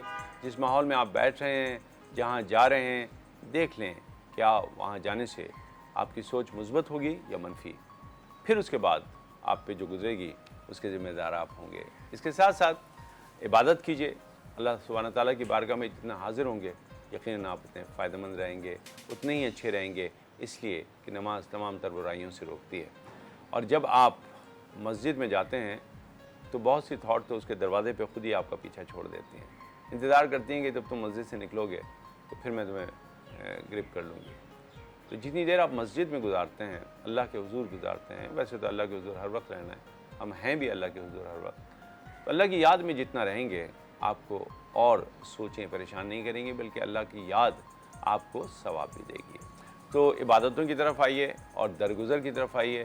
लिहाजा आज 2 बातें हैं जो मैं आपसे कहना चाहता हूँ, लाइट सी, दोस्तों का इंतखाब और नीति यानी कि थॉट को बाय बाय जाने दीजिए। ये करके देखिए और देखिए कि आप कितना बेहतर महसूस करेंगे। मुझे इजाज़त दीजिए, इंशाल्लाह फिर आपसे मुलाकात होगी। अल्लाह हाफिज़।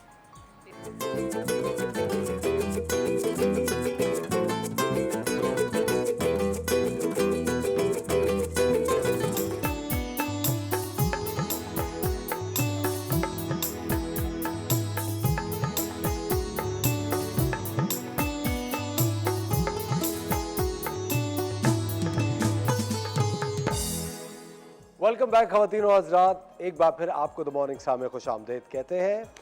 हमारे साथ हैं डॉक्टर फरहाना ताहिर। डॉक्टर साहबा प्रिंसिपल हैं ग्रीनलैंड कैम्ब्रिज स्कूल सिस्टम की, और उसके साथ एक बहुत शानदार डॉक्टर भी हैं। और डॉक्टर साहबा से आज हम बात करेंगे कि आजकल का जो स्कूल सिस्टम है, जो एजुकेशनल सिस्टम है, उसमें कितनी तब्दीली आई है पिछले वक्तों से, और आगे और ये किस तरह से बेहतर हो सकता है। डॉक्टर साहबा सबसे पहले तो कैसी हैं आप? खैरियत से? अल्लाह का शुक्र। बहुत शुक्रिया, आपने वक्त निकाला हमारे लिए। बहुत शुक्रिया आप लोगों ने मौका दिया आने का। डॉक्टर साहब, अभी जिस तरह समर्स आ गए हैं और ये जो समर टाइम होता है, इसमें समझ में नहीं आता लोग कि क्या करें। एक सर्वे के थ्रू आज मैं सुबह भी बता रहा था कि जो ट्रैवलिंग है, जिस तरह बच्चे घूमने फिरने पेरेंट्स ले जाते थे, अब बहुत सारे लोग हैं जो कि अपने वसाइल की वजह से उस चीज़ को तरजीह नहीं दे रहे हैं। वो चाहते हैं बच्चे यहीं पे रहते हुए कुछ करें। तो समर्स में आपका स्कूल या एजुकेशनल सिस्टम क्या ऑफर करता है? सबसे पहले असफर, मैं इस पे अपना पॉइंट ऑफ व्यू क्लियर करना चाहूँगी कि हम ये बात करते हैं कि बच्चे पेरेंट्स और बच्चों के साथ जो क्वालिटी टाइम गुजारने का है, जो हम डेली बेसिस पे पेरेंट्स से डिस्कशन कर रहे होते हैं, अपनी वर्कशॉप्स में बता रहे होते हैं। Summer is the time to spend with your kids. पहले ये होता था कि बाहर जाते थे नानी दादी के घर पे, वहाँ पर जो एनवायरनमेंट था वो काफ़ी हद तक लर्निंग होता था, क्योंकि they learn from their cousins, their from seniors, चचा पुप्पी मामू, सब कुछ ना कुछ सिखा रहे होते थे। नेचर से करीब उनके ट्रिप्स हो रहे होते थे, डिस्कशंस हो रही होती थी, they feel closer to the nature. अब जो है वो लाइफ इतनी फास्ट हो गई है, वसाइल लोगों के पास कम होते जा रहे हैं, जैसे जैसे इन्फ्लेशन बढ़ती जा रही है, तो लोग अवॉइड कर रहे हैं बाहर जाना। हम होमवर्क स्टाइल पे, पैटर्न पे हमने डिज़ाइन किया है कि पेरेंट्स बच्चों के साथ मिलकर उन एक्टिविटीज़ को एंजॉय करें और इन्वॉल्व हों, और थोड़ा सा पेरेंट्स अपनी फैमिली के साथ भी टाइम, बच्चे अपनी पेरेंट्स के साथ टाइम स्पेंड करें। नॉर्मली फादर्स के पास टाइम नहीं होता। और जहाँ तक ये कि जैसे लैंग्वेज कोर्सेज वगैरह हैं, वो हमारा फ्यूचर में पाइपलाइन में है कि हम ड्यूरिंग द क्लासेस ही हम छोटी छोटी लेवल्स पर लैंग्वेजेस स्टार्ट करेंगे। ये हम ये थोड़ा सा इस पर वर्कअप कर रहे हैं। जैसे हाँ, जैसे लैंग्वेज कोर्सेज मुझे याद पड़ता है कि जब हम मेरे समर वेकेशंस होते थे तो हमारा जो स्कूल था वो लैंग्वेज कोर्सेज ऑफर करता था।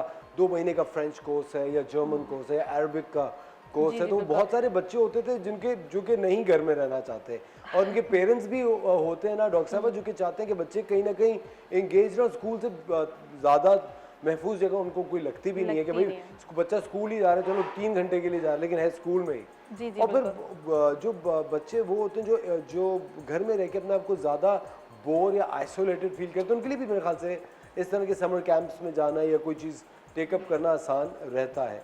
और डॉक्टर साहब, मैं ये पूछ रहा था कि आजकल आप जिस तरह देखते हैं कि लिटरेसी रेट जो है वो हमारा बढ़ बिल्कुल नहीं था, या तो स्टैग्नेंट होता है या ड्रॉप करता है। एक वक्त था कि जब भावलपुर हमारी एक स्टेट है जहाँ पे 100% लिटरेसी रेट होता था, वहाँ पे हर कोई तालीम याफ्ता था। भावलपुर, ये जब मुझे भी पता चला मैं बड़ा हैरान हुआ था, but it's a small state. लेकिन मुझे आजकल के दौर में जब हम देखते हैं तो लिटरेसी रेट बिल्कुल नीचे गिरा। और लोगों का डॉक्टर साहब ये मानना है कि जो बिजनेसेस जो लोग करते हैं वो अपने बच्चों को पढ़ाते भी नहीं और उसी में अपने बच्चों को आगे कर देते हैं।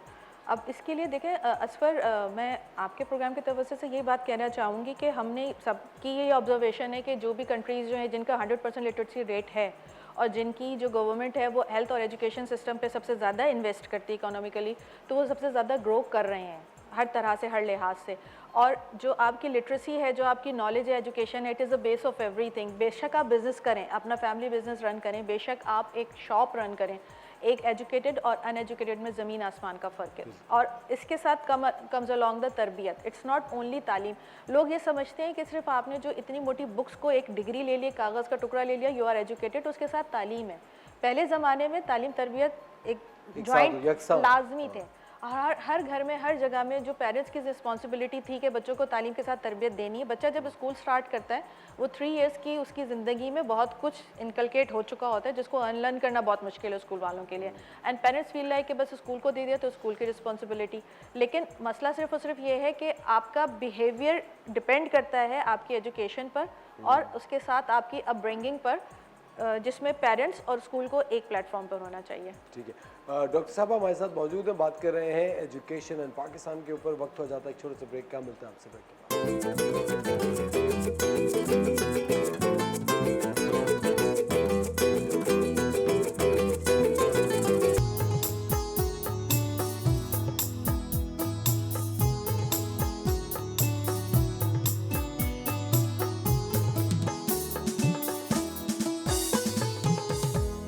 वेलकम बैक खवातीन और हज़रात, आप देख रहे हैं द मॉर्निंग स्टार। एक बार फिर आपको शो में खुशामदीद कहते हैं। डॉक्टर फरहाना ताहिर हमारे साथ मौजूद हैं, जो कि प्रिंसिपल हैं ग्रीनलैंड कैम्ब्रिज स्कूल सिस्टम की। डॉक्टर साहब, जो हमारा बोर्ड का निज़ाम है और जो बच्चे मैट्रिक करते हैं या बोर्ड का निज़ाम के थ्रू पढ़ के पास आउट होते हैं, उनको कैम्ब्रिज ओ लेवल्स और ए लेवल्स वाले बच्चों के मुकाबले में इतनी तरजीह नहीं दी जाती है, जबकि आपका एक लोकल सिस्टम है तालीम का और वहाँ से पास होने का। इसकी क्या वजह है? और जो कैम्ब्रिज और ओ लेवल्स ए लेवल्स के बच्चे हैं, ये तालीम सिर्फ अमीरों के लिए क्यों रह गई है? इसमें सबसे इम्पॉर्टेंट बात जो है बस पर देखें, कंपैरिजन और रैंकिंग सिस्टम तो हमारे यहाँ शुरू से शुरू हो जाता है। तुम फर्स्ट हो, तुम सेकंड हो, तुम बैक बेंचर्स हो, तुम पोजीशन होल्डर हो। तो अब जब सिस्टम की बात की जाती है तो इसमें सारे आपके जो है फाइनेंस, आपके एक्सपेंसेस हैं, उसका इशू आता है। जो मीडियोकर्स हैं उनके लिए ए लेवल्स को, ओ लेवल्स को अफोर्ड करना बहुत मुश्किल है। उसमें उनकी जो एग्जामिनेशन फ़ीस जाती है, ज़ाहिर बात है इंटरनेशनल सिस्टम है तो उसी हिसाब से कॉस्ट इफेक्टिव होता है वो सारी चीज़ें। At the end of the day जब पेरेंट्स के पास वो बिल आता है तो वो अच्छा खासा लंबा होता है। टीचर्स को हाईली पे कर रहे होते हैं ये लोग, ट्यूशन्स लेने पड़ते हैं, पेपर्स एक्सपेंसिव, एग्जामिनेशन फ़ीस, वो सब कुछ करके फिर जो मैं आज बात करना चाह रही हूँ वो इसीलिए करना चाह रही हूँ कि देखिए, कोर्स और सब्जेक्ट से ज़्यादा इंपॉर्टेंट कॉन्सेप्ट डेवलपमेंट है, जो हम अपने एजुकेशन सिस्टम में भी कर सकते हैं। अगर आप देखें तो जो एक फेडरल सिस्टम है या गवर्नमेंट सिस्टम का बोर्ड होता है, अपार्ट फ्रॉम के हम ओ लेवल्स ए लेवल्स की बात ना करें, तो अगर हम उसको ही इतने अच्छे तरीके से करवा लें तो हमारे ये बच्चे बहुत आराम से उनके साथ कम्पीट कर सकते हैं। जो आपके ओ लेवल्स के फ़र्क और सिर्फ वे ऑफ एजुकेशन का है। उन टीचर्स को दे आर हाईली पेड, तो वो अपना फोकस बच्चों पर रखते हैं, वो हर बच्चे का ख्याल रखते हैं because they are paying a lot. वो उनके लिए हर इंडिविजुअल, एक बच्चा बिल्कुल एक सेपरेट चीज़ है, वो उसको उस हिसाब से डील करेंगे। हमारे यहाँ जो सबसे बड़ा मसला है जिस पे मैं ज़रूर आज पॉइंट आउट करना चाहूँगी वो ये कि हमारी टीचर्स जो मेन एक इंग्रेडिएंट है ऑफ दिस एजुकेशन सिस्टम का, वो सबसे ज़्यादा इग्नोर्ड हैं। उनकी ट्रेनिंग पे कोई फोकस नहीं है, उनकी डेवलपमेंट पे कोई फोकस नहीं है। सबसे पहले उनका सिलेक्शन क्राइटेरिया ही कोई नहीं है। कोई क्वालिफिकेशन वाइज या आपकी स्किल वाइज या नॉलेज वाइज नहीं क्लासेस दी जाती, बस दे दी जाती हैं क्लासेस। वो अपनी कैपेसिटी के हिसाब से जो कुछ करते हैं, आप उनको फिर ग्रो नहीं करते, उनके लिए कोई प्रोग्राम्स नहीं है, उनका चेक एंड बैलेंस कोई नहीं है कि वो कहाँ पर हैं, आप उनको फिर चेंज करें उनके हिसाब से। फिर उनकी सबसे मेन गवर्नमेंट सेटअप में अटेंडेंस का कोई पता नहीं होता। अब बच्चे जब टीचर ही पंक्चुअल नहीं है, टाइम पर नहीं है, तो बच्चे क्या आएंगे और बच्चे क्या इंटरेस्ट, एक कनेक्शन होता है ना बच्चे का टीचर के साथ, एक बॉन्ड सेट हो जाता है। अब जब teacher most of the time picture में नहीं होती है तो बच्चा नहीं फील करता, doesn't feel like going to school. फिर एक कॉन्सेप्ट कीजिए, आपने पढ़ाई सिर्फ और सिर्फ एक अच्छी जॉब लेने के लिए करनी है और या फिर आप पोजीशन होल्डर है तो यू आर समथिंग, अदरवाइज आप कुछ यू आर नथिंग। वो एज अ पर्सन वो बच्चा कैसा है और उसके अंदर क्या क्या क्वालिटीज़ हैं, इनबॉर्न टैलेंट क्या है, उसके क्या स्पेशल गिफ्ट्स हैं, उसको कोई पूछता ही नहीं है। डॉक्टर साहब, उसके साथ साथ एक बात ये भी कि अगर किसी बच्चे के अंदर आप किसी किस्म की महरूमी स्पॉट करते हैं कि यार ये बच्चा, इसकी आदतें सही नहीं लग रही हैं या इसका अटेंशन एकदम से पढ़ाई से हट रहा है, पहले सही था, तो काउंसलिंग भी तो एक बहुत इंपॉर्टेंट है असफर। हम तो जो मतलब टीचर इज द, मैं आपको ये बताऊं, being a doctor, teacher is the first one two detect the abnormalities in the child. कोई डेवलपमेंटल डिले है, कोई आईसाइट का इशू है, कोई बिहेवियरल इशू है, कोई लर्निंग डिफिकल्टी है, teacher is the first one two detect. अब वो इंटीमेट करते हैं पेरेंट्स को, and depends on the parents. सबसे पहले तो वो एक्सेप्ट कर लेना, वो ऑफेंडेड हो जाते नहीं, हमारे बच्चे के साथ कोई मसला नहीं है, हमारा बच्चा बिल्कुल ठीक है, आप हमारे बच्चे को पागल कह रहे हैं। No, it's not like that. हर बच्चे के साथ प्लस माइनस सारी चीज़ें हैं। अब शुगर और ब्लड प्रेशर भी तो एक एज के बाद जाके होता है। सिमिलरली चाइल्डहुड की कुछ प्रॉब्लम्स हैं जो अगर देयर एंड देन रेक्टिफाई हो जाए तो पूरा बच्चे का फ्यूचर सेफ हो सकता है। लेकिन आप उसको देखें और टीचर को सुने और एटलीस्ट एक कंसल्टेशन तो ले लेना कि आप एक सर्टिफिकेट लेने के हाँ जी कोई मसला नहीं है। आपको पता है डॉक्टर साहब, जब मैं अपने स्कूल में था तो आर्ट्स का जब पीरियड होता था तो उसके अंदर कुछ बच्चे ऐसे थे जो एक इन वन गो पूरी पेंटिंग बना लेते थे। इवन वो बच्चे भी जो कि उल्टे हाथ से लिखते थे, क्योंकि मुझे लगता था कि ये उल्टे हाथ से क्यों लिख रहे हो, जब आप छोटे होते तो आप ये आइडेंटिफाई नहीं करते, क्योंकि हम बचपन से सुनते कि सीधे हाथ से हर चीज़ करनी चाहिए, खाना सीधे हाथ से करना चाहिए, अफजल है सीधा हाथ। और मैं देखता था कुछ बच्चे जो लेफ्ट से लिख रहे हैं और वो एक हाथ से इतनी अच्छी अच्छी पेंटिंग्स बना देते थे और मुझसे एक सीधी लाइन ड्रॉ नहीं होती थी। अब मैं जब आगे बढ़ गया, जब हम लोग ये चीज़ मैं देखता हूँ और अब शऊर आ गया तो समझ आती है, उन आर्टिस्ट बच्चों को उनके पेरेंट्स ने इतना पुश किया towards economics and commerce and accounts, वो बच्चे बड़े मीडियोकर लेवल के अकाउंटेंट्स बने, मीडियोकर लेवल पे उन्होंने अपनी ज़िंदगी गुजारी, एक बहुत ही नॉर्मल सी। अगर मुझे लगता है कि उसी वक्त आइडेंटिफाई कर लेते कि क्या पता वो इस मुल्क के दुनिया के बहुत बड़े आर्टिस्ट हो सकते हैं। यही तो बात है ना, इसमें अभी एक जापानीज थ्योरी है की गई जिसमें आपको कहते हैं कि व्हाट यू लव, यानी आपका पैशन क्या है, what the world needs, what you are good at, और उसके बाद what you can be paid for. अब ये पर्पस ऑफ मीनिंग है, पर्पस ऑफ लाइफ है, 4 थिंग्स। व्हाट यू लव, ये आपका पैशन क्या है, what you are good at, what the world's need, यानी कि आपकी वोकेशन क्या हो सकती है, and what you can be paid for, यानी आप उसको अर्न भी करें। तो अगर इन सब चीज़ों को देख करके एक इंसान पर्पस ऑफ लाइफ ढूंढ ले तो वो बहुत सक्सेसफुल हो सकता है। और सबसे बड़ी बात है कि किसी भी इंडिविजुअल का, चाहे वो काम कर रहा है चाहे वो स्टूडेंट है, at the end of the day happy होना बहुत इंपॉर्टेंट है। हमारे यहाँ जो सुसाइडल अटेम्प्ट्स बहुत ज़्यादा बढ़ गई और रेशो बहुत ज़्यादा बढ़ता चला जा रहा है, उसकी वजह यही है कि मेंटली लोग पीस पर नहीं है। और इसकी सबसे बेसिक वजह जो है ये जो हमारा फैमिली यूनिट ब्रेकअप होता जा रहा है और उसमें दूरियां आती जा रही पेरेंट्स की बच्चों के साथ, बहन भाइयों की आपस में। एक लफ्ज़ होता है हमें स्पेस दें, कितनी स्पेस, लेकिन डॉक्टर साहब मैं आपकी बात से अग्री करता हूं जो आप कह रही हैं, लेकिन मुझे थोड़ा सा अगर इसको दूसरा रुख अगर आप दें तो ये भी होता है ना कि एक पूरा घराना है, वो इंतजार कर रहे होते कि हमारा बच्चा 16-17 साल का हो और फिर जैसे ही वो 16-17 साल का मैट्रिक में जाता है उससे कहता है बेटा आप देखो तुमने कमा के ये 4 बहनों की शादी करनी है, ये अब्बा जो डायबिटीज में मुब्तला है इनका भी ख्याल रखना है, और मैं तो देखो तुम्हारी माँ हूँ, मेरा तो हक है। अब वो 16 साल का, और मैं आपको बता रहा हूँ मैं इस तरह की फैमिलीज को जानता हूँ जिनका एक बेटा है, 3 बहनें हैं, माँ बाप है, और वो बच्चा 16-17 साल का है। अब ये भी तो हमारे यहाँ एक कॉन्सेप्ट है ना डॉक्टर साहब कि पूरा जहाज एक आदमी दांतों से खींचेगा तो वो जहाज चलेगा, वरना सब हाथ पे हाथ धरे बैठे रह जाएंगे। अब वही ना कि बेसिकली एजुकेशन के सब अगर एजुकेटेड हो, ये पेरेंट्स भी हों और फैमिली यूनिट की, जो मेरा कहने का मकसद है वो यही है कि आप यही तो डिसाइड करें ना, सब अपनी रिस्पॉन्सिबिलिटीज शेयर करें।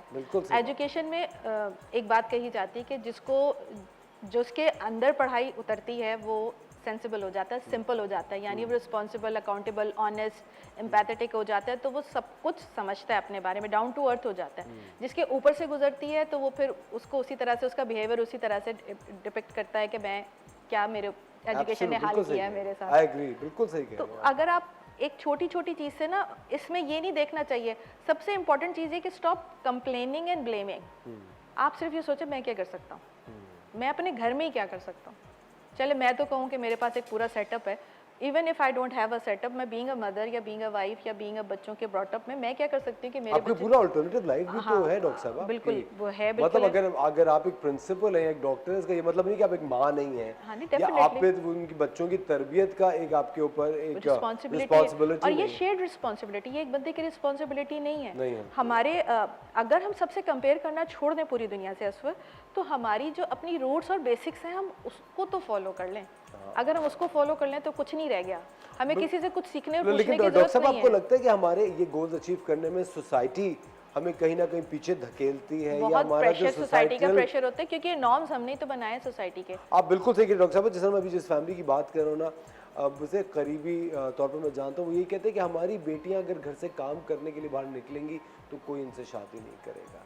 अब आप सोचें, ये एक ऐसी फैमिली का जिक्र कर रहा हूँ जो खातून है वो खुद मास्टर्स हैं और शौहर जो डायबिटीज़ में मुब्तला हैं वो खुद एक बहुत बड़े इदारे को हेड करते थे, अब एक तालीमी इदारे को, और अब ये उनकी फैमिली की बात बता रहा हूँ कि इतनी तालीम याफ्ता होने के बावजूद भी ये सोसाइटी ने आपको एक इस तरह के नॉर्म में बांध दिया है, जिससे अफसोस होता है। मुझे अफसोस ये हो रहा होता है कि अपने बच्चों को आप पढ़ने नहीं देते। अगर थोड़ा सा मुश्किल वक्त और गुजार के 16 साल के बच्चे को आप 19-20 साल 4 साल और में डिग्री हासिल करवा दें किसी भी तरह, तो वो किस तरह से आपके हालात बदल सकता है। वक्त हो जाता है एक छोटे से ब्रेक का। डॉक्टर साहब हमारे साथ मौजूद है, मिलते हैं आपसे ब्रेक के बाद।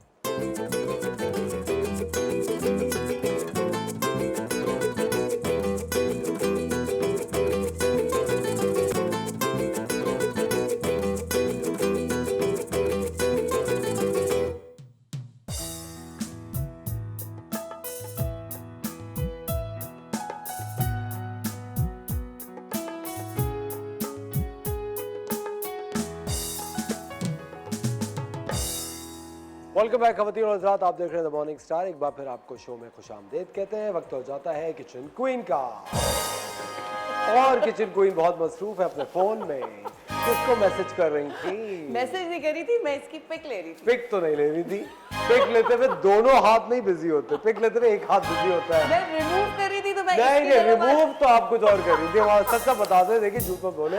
आप check खाना करें। रखा है आपके आगे। क्या बना रही हैं आज आप? आज हम बना रहे हैं, थोड़ा चाइनीज की तरफ जा रहे हैं, chicken dry chilli with steam white rice. हाँ। अच्छा, इससे पहले कि आप शुरू करें मुझे एक बात बताएं। आज डॉक्टर साहब हमारे साथ मौजूद हैं। नौरीन, जब आप पढ़ाई कर रही थी, आप स्कूल जा रही थी, आपका वो सारा प्रोसेस चल रहा था, कौन सी मुश्किलात थी जो आपको टीचर से रिलेटेड आप फेस करती थी एज ए स्टूडेंट? अच्छा, देखिए जब मैंने अपनी स्कूलिंग गई थी उस जमाने में मैंने कभी कोई मुश्किल नहीं वो देखी, ना टीचर्स की तरफ से, ना क्योंकि टीचर्स भी बड़ी पेशेंस में होती थी और स्टूडेंट्स भी। आजकल के बच्चे जो है वो थोड़े से आपको पता है बेचैन है, बहुत ज्यादा हाइपर है, क्योंकि हम लोग तो मैं तो बिल्कुल भी हाइपर नहीं थी, मैं बहुत सुकून वाली बच्ची थी and I was very talkative. बस इस पे डांट पड़ती थी कि बहुत टॉकेटिव है ये, लेकिन वैसे हमें बहुत सुकून था, हमारे टीचर्स भी और हम भी। ये आजकल के बच्चे थोड़े से हाइपर बहुत हो गए, तो इससे जरा प्रॉब्लम्स भी ज्यादा हो गई हैं। हाँ। अच्छा, और एक इंटरनेशनल सर्वे के मुताबिक ये माना और जाना जाता है कि जो बच्चे ज्यादा टॉकेटिव होते हैं उनका ब्रेन ज्यादा तेज चल रहा होता है। और हमें लगता है कि जो बच्चे बातें कर रहे हैं वो बेवकूफ हैं।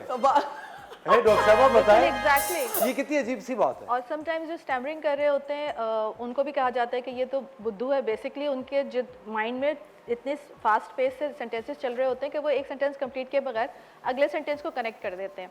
तो ये जीनियस लोग होते हैं, इनकी कदर करें आप प्लीज। अब आपको कोई भी नहीं कुछ कह सकता। नौरीन, ये बहुत अच्छी बात है ज्यादा बात करना। लेकिन डॉक्टर साहब, जिस तरह ब्रेक पे जाने से पहले नौरीन आप भी अपना इनपुट इसमें दीजिएगा। अब जैसे मैं कहता है कि सोसाइटी का एक बहुत प्रेशर होता है कि आपने ये करना है, एक बंदे पे एक फैमिली सारा प्रेशर डाल देती है। क्या ये आपको लगता है सोसाइटी की वजह से है ये? देखिए, सोसाइटी का प्रेशर, सोसाइटी बनी किन लोगों से है? हमसे। हम नहीं बनाई है। और ये जब जहाँ से बात स्टार्ट हुई है, सबसे मेन जो है वो कंपैरिजन लोगों ने कि उसके घर में टीवी है, मेरे घर में बड़ा आना चाहिए। और इस तरह से जब कंपैरिजन करते करते अपना स्टैंडर्ड और स्टेटस बढ़ाने के चक्करों में वो कहते हैं बाय एनी मीन्स। और अगर आप कहते हैं कि आपने शुरू स्टार्ट में बात की थी कि अपने कारोबार में लगा देते जाएं, वेल एंड गुड, स्किल सीखना कोई गलत बात नहीं, स्टडी कंटिन्यू करना। लेकिन मेरे ख्याल से अपने भी कारोबार में अगर आप अपने बच्चों को उस वक्त लगाएं जब वो बच्चा मेरिट पे डिजर्व करता हो। क्योंकि इतने सारे लोग हैं जो कि बेरोजगार फिर रहे हैं। सिर्फ अगर आपने अब इतना बड़ा बिजनेस अपने पैरों पे खड़ा किया है और इतना एक बिजनेस है जो कि आपको आपके घर चला रहे हैं, उसके अंदर आप उसी बंदे को रखें जो डिजर्व करता हो, ना कि सिर्फ आपकी औलाद है। बहुत ज़्यादा ज़रूरी है मेरिट होना और तालीम हासिल करना आजकल के दौर में बहुत ज़्यादा ज़रूरी है। सिर्फ ये नहीं कि मेरे अब्बा का बिजनेस है मैं चला लूँगा। अगर आपको गाड़ी चलानी नहीं आती होगी तो आप गाड़ी मार देंगे, चलाएंगे कैसे? और रेस जीतना तो बहुत दूर की बात है। बहुत शुक्रिया डॉक्टर साहबा, थैंक यू वेरी मच, आपने वक्त निकाला हमारे लिए। खवातीन और साथ चलते हैं अब शेफ नौरीन की तरफ और देखते हैं कि शेफ नौरीन आज हमारे साथ क्या करने वाली है। चले, आज जो हम बना रहे हैं वो है chicken dry chilli with steam rice. ठीक है, चाइनीज डिश है, मैं आपको इसकी रेसिपी बता देती हूँ। अच्छा, इसमें हमें ऑयल चाहिए 3 to 4 टेबलस्पून और 1 टेबलस्पून हमें इसमें चाहिए अनसॉल्टेड बटर। ठीक है, सॉल्ट इसमें जाएगा, ब्लैक पेपर पाउडर इसमें जाएगा। आप लोग इसका पाउडरी फॉर्म भी ले सकते हैं और इसको क्रश करके भी ले सकते हैं। ठीक है, अच्छा, इसमें जाएगा chilli garlic sauce, brown sugar, थोड़ा सा कैरेमलाइज्ड होगा, इन्हें थोड़ा स्वीट एंड सावर बनेगा। ठीक है, बटर 1 टेबलस्पून, चॉप्ड गार्लिक, और इसमें साबुत गोल मिर्चें जो ये लाल वाली होती है ड्राई, ये जाएंगी। कैप्सिकम्स, बेल पेपर्स मैंने इसमें 2 लिए, ग्रीन कलर के, अगर रेड मिले, येलो मिले, व्हाटएवर कलर्स आप लोग वो भी यूज़ कर सकते हैं। अच्छा, इसमें जाएंगे ये ग्रीन अनियंस, ठीक है, ये इसके अंदर जाएगा। हरी मिर्चें हैं और चिकन मैंने लिए 250 ग्राम बोनलेस, और हमने इसको इस तरह स्ट्रिप्स में काट लिया था, ठीक है। चले, और सोया सॉस, लेमन जूस और चिली सॉस इसके अंदर जाएगा 1 टेबल स्पून। हम स्टार्ट करते हैं। सबसे पहले हम इसमें डालेंगे oil around 3 to 4 table spoon, ठीक है। एनी ऑयल, वेजिटेबल ऑयल, कोई भी ऑयल आप लोग ले सकते हैं। और फिर हम इसमें ऐड करेंगे 1 टेबल स्पून अनसॉल्टेड बटर, ठीक है। अच्छा, कुछ लोग कहते हैं कि ऑयल में बटर डाल दें तो ऑयल जलता नहीं है। ऐसी कोई कहानी नहीं है। टेस्ट बहुत अच्छा आता है ऑयल एंड बटर का मिक्स जब होता है। जलने से तो अगर हम लो हीट पे पकाएंगे तो ना ऑयल जलेगा ना बटर जलेगा। तो ये सारी अपनी लोगों की सख्ती होती है। खाली दिल जलेगा। हाँ दिल जलेगा कि क्यों? कि ऑयल में बटर, मैं चाहता हूँ खाना सिर्फ बटर में बनना चाहिए। Exactly, only butter, best. हाँ बिल्कुल, है ना, आपको भी पसंद है? मुझे भी बहुत पसंद है बटर। आप देखते हैं मैं हर चीज में बटर और एक करी लीव्स बहुत यूज करती हूँ। चलें, ये थोड़ा सा जब ये गर्म हो जाएगा तो हम इसके अंदर डालेंगे ये चॉप गार्लिक है, ठीक है, अराउंड 2 टेबल स्पून। ये इसके अंदर जाएगा चॉप। थोड़ा सा हम फ्लेम इसका बढ़ा देते हैं। इसको हमने गोल्डन ब्राउन करना है। जैसे ही थोड़ा सा गोल्डन ब्राउन होगा तो फिर हम इसमें चिकन को थोड़ा सा स्टर फ्राई करेंगे। और जब तक ये गोल्डन ब्राउन होता है हम लेते हैं एक छोटा सा ब्रेक और मिलते हैं आपसे ब्रेक के बाद।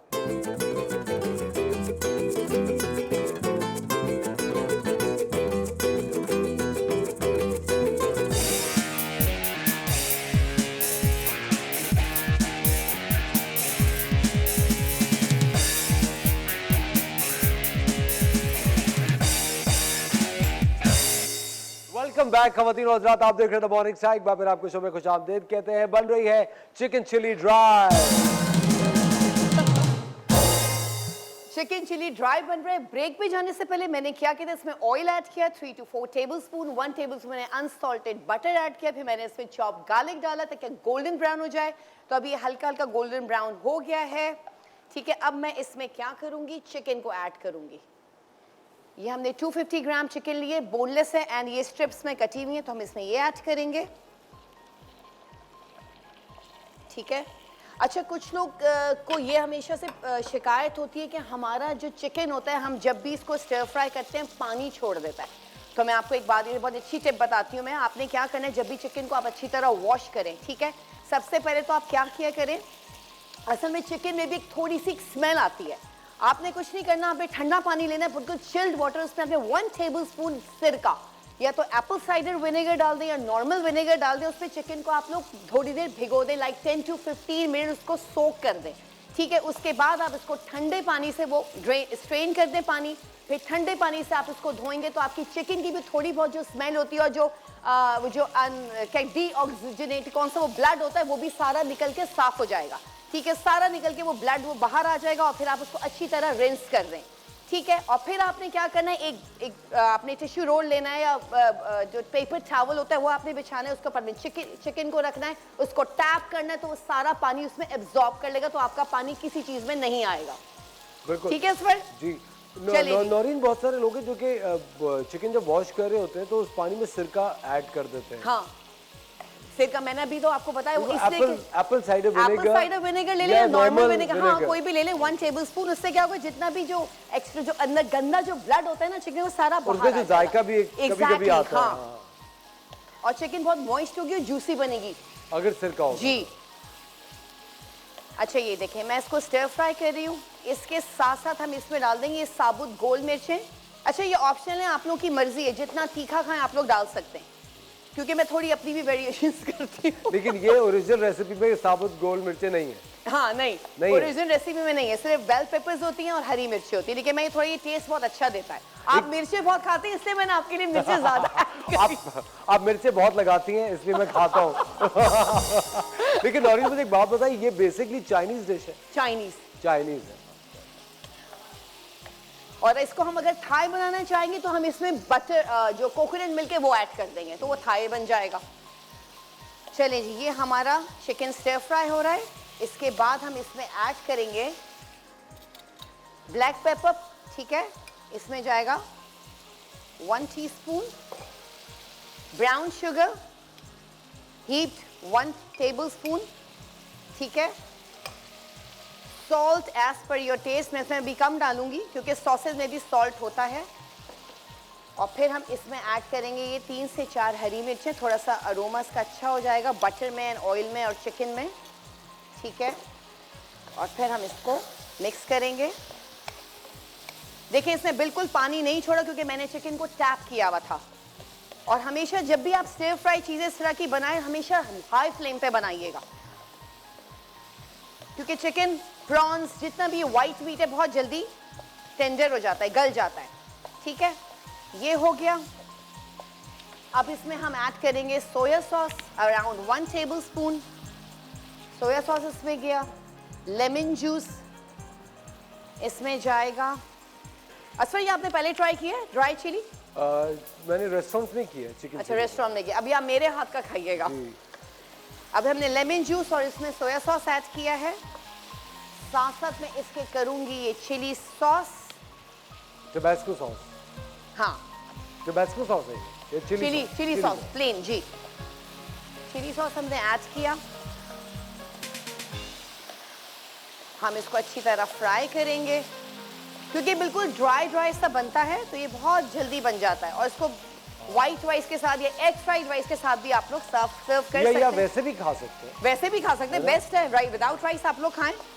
अच्छा मेरे जैसे लोग तो विदाउट राइस ही खाते हैं। मैं भी। हाँ आप यकीन करें इसमें जो नॉर्मल खाना भी होता है ना, जैसे एग करी हो गया या फिर कोई वेजिटेबल हो गई, कुछ भी हो गया, मैं कांटे से ही खाती हूँ, फोक से ही खाती हूँ ज्यादा से ज्यादा, क्योंकि जरूरी नहीं कि हम रोटी खाएं, हम चावल खाएं। अच्छा मैं रोटी चावल चीनी बिल्कुल नहीं खाती। जब मैं डाइट पे होती हूँ ना, I never eat। फिर भी आपका ये हाल रोटी हाय, चावल असफर, आपने चीनी क्या ना खा के भी।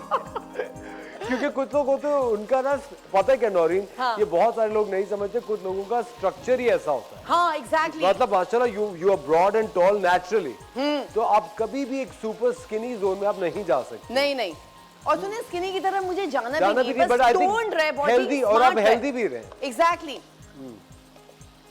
चलें जी, ये हमारी हरी मिर्च हमने इसमें ऐड कर दी थी, soya sauce, chilli sauce and lemon juice हमने इसमें ऐड किया। अब मैं इसमें डालूंगी ये चिली गार्लिक सॉस है, ठीक है। ये हम इसमें ऐड करेंगे अराउंड 3 टीस्पून्स हीप्ड, मतलब भर के, ठीक है। ये हमने इसमें ऐड किया और हमने इसको अब जल्दी स्टिर फ्राई करना है। अब इसमें और भी कुछ डलेगा? सॉरी और क्या डलेगा? अभी इसमें बेल पेपर्स डलेंगी, हरी मिर्चें डलेंगी और फिर हम इसको थोड़ी देर सिमरिंग पे रखेंगे 2 to 3 मिनट्स और फिर हम इसको सर्व कर देंगे। अच्छा इसमें रॉ पपाया भी डाल सकते हैं, बिल्कुल फाइनली जूलियन करके, उससे भी बहुत डिफरेंट टेस्ट आता है इस पर। चलिए जी, अब हम इसमें ऐड करेंगे बेल पेपर्स। ये बेल पेपर्स हमने इसमें ऐड किया, कैप्सिकम, शिमला मिर्च, ठीक है, ये हमने ऐड किया। इसके अंदर हम इसको थोड़ा सा हल्का कर देंगे और साथ साथ मैं आप लोगों को बताती चलूँ, जैसे ये स्प्रिंग अनियंस होते हैं, मैंने इसके फ्लावर्स बना के रखे हुए, ये देखें ब्यूटीफुल। ये स्प्रिंग अनियंस होते हैं, जो इसका टॉप होता है ना, दिस थिंग, ये जो चीज होती है, हमने इसको आधा काटना है, ठीक है, और उसको बिल्कुल पतले पतले इंसिजन्स करने, मतलब हमने वो लगाने, क्या कहते हैं उनको, चीरे। हाँ चीरे चीरे लगाने, पतले पतले करके उसको आपने क्या करना है, ठंडा चिल्ड वाटर, जो बर्फ का पानी तो उसके अंदर आप रख दो तो ये खिल जाएंगे इस तरह खुद ही से एग्जैक्टली। तो ये थोड़ा सा प्रेजेंटेशन जरा इसकी अच्छी लगती है। आपको पता है मुझे ये सजाने का बहुत शौक है, क्योंकि खाना मजे का भी और सजा हुआ भी हो तो और भी अच्छा लगता है। चलिए जी, हमने इसमें बेल पेपर्स ऐड किए। अब हम इसमें जो बाकी की हरी मिर्ची थी, हम ये इसमें ऐड कर देंगे। ये बहुत चिली मिली वाला बनता है, बहुत मजे का बनता है। I really love it. हम इसी चीज में हम बीफ चिली बना सकते हैं, जो अंडर कट होता है वो भी आप इसी तरह काटते हैं, सेम रेसिपी, कोई डिफरेंस नहीं होगा। बस फर्क ये होगा कि बीफ होगा और अंडर कट बीफ भी बिल्कुल जल्दी गल जाता है विदिन 5 to 10 मिनट्स।